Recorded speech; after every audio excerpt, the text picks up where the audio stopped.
காலையில் எழுந்திரிச்சு வந்தோடனே மைண்டு கொஞ்சம் ரிலாக்ஸாக இருந்துச்சுங்க. ஏன்னே தெரியல.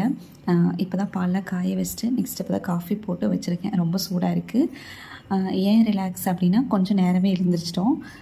இன்றைக்கி கொஞ்சம் வெளியில் போகிற வேலையுமே இருக்குது. நேற்று ஃபுல்லாக பார்த்திங்கன்னா வீடு ஃபுல்லாக மாப் போட்டு விட்ருந்தேன்.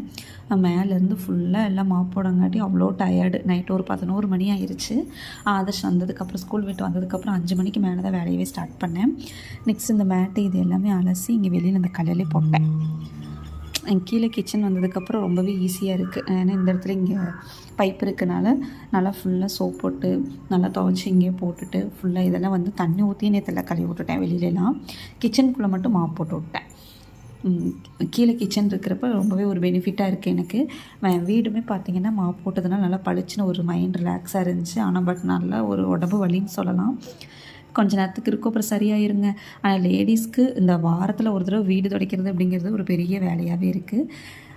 அதாவது சித்ரா பௌர்ணமி ஏதாச்சும் ஒரு ஃபங்க்ஷன் அப்படின்னா ஃபஸ்ட்டு எடுத்தோடனே வீடு துடைக்கிற வேலை தான். ஆனால் அந்த வேலையை பண்ணி முடிச்சிட்டோம் அப்படின்னா அது ஒரு பெரிய ரிலாக்ஸ் தான். நீங்களாம் வீடெல்லாம் க்ளீன் பண்ணிட்டீங்களா, வீடு மாப் போட்டிங்களா அப்படிங்கிறத எனக்கு கமெண்ட் பண்ணுங்கள்.